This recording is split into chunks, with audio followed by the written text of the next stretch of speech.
بسم الله الحمد لله والصلاة والسلام على رسول الله صلى الله عليه وعلى آله وصحبه ومن والاه أما بعد. This series is going to start off with the creation of everything, the creation of the heavens and the earth, the creation of angels, jinn, animals, humans, paradise, hellfire when it was first created. In essence, we're going to cover everything that we can, inshallah ta'ala, of the lives of the prophets, getting into the life of the Prophet ﷺ, and then we're going to go century by century and discuss some of the major contributions and developments of that century in Muslim history until our time, inshallah ta'ala, and then we'll move on to the end, the signs of the Day of Judgment and that which comes afterwards, paradise and hellfire, and so on and so forth. Let's look at the story of creation. Rasulullah ﷺ said, "In the beginning there was Allah. There was nothing before him. In other narration, nothing was with him. And his throne was on water. And he wrote in the tablet everything. And he created the heavens and the earth."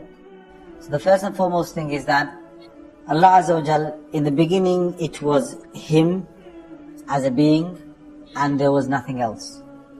So He wanted others or creation, He wanted a creation to know Him. So He created the creation. Right at the beginning, Allah subhanahu wa ta'ala created the pen. And He told the pen, write whatever's going to happen up to the end. Allah subhanahu wa ta'ala created the angels, and then He created the jinn kind.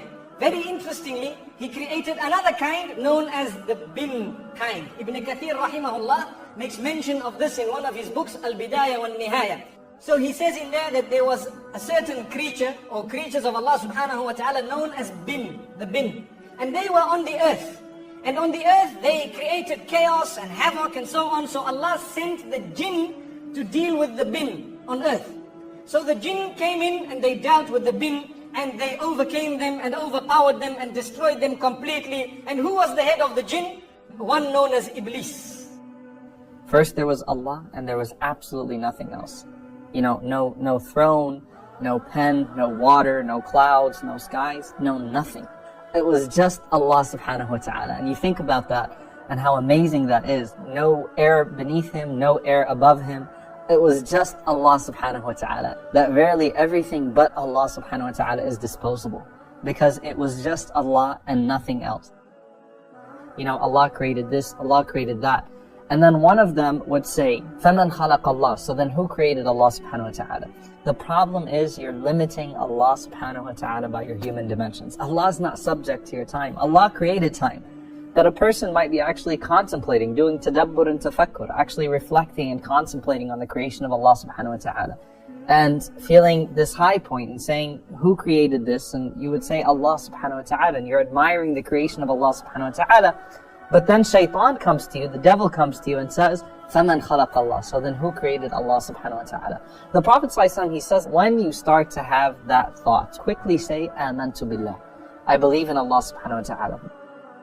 That the one who exalts the hurumat of Allah, the sanctified things of God, and what is more sanctified than the creation of Allah subhanahu wa ta'ala?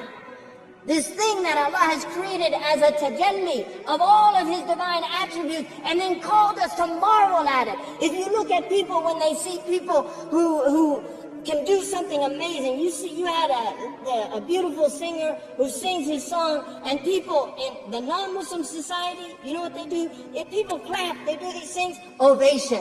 They do an ovation, right? Which is to praise.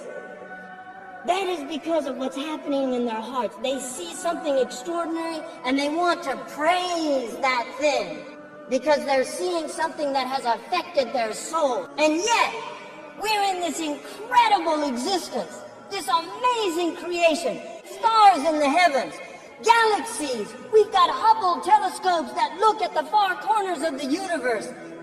The massive expansiveness. We have flowers that bloom before our eyes. We have animals that can do the most extraordinary things. Elephants that can carry extraordinary weight on their backs, but ants even more extraordinary that can carry many times their own weight. All of these things happening before us. We have women right now in this room. There's a fetus, a baby developing in their wombs. Mitotic cell division at rapid rates. All of these things are happening everywhere. And we don't feel compelled to give God a standing ovation. To stand up before Allah subhanahu wa ta'ala and say, Allahu Akbar, Allahu Akbar, Allahu Akbar. Really to stand in ovation before our Lord. Ma gharraka bi rabbika al-kareem. What has deluded you? What has deluded you? What has taken you away from the praise of your Lord? O Allah, you are the first, and so there is nothing before you. And you are the last, and so there is nothing after you. And you are the manifest, the apparent, and so nothing is above you. But at the same time, you are the hidden, and so nothing is beyond you.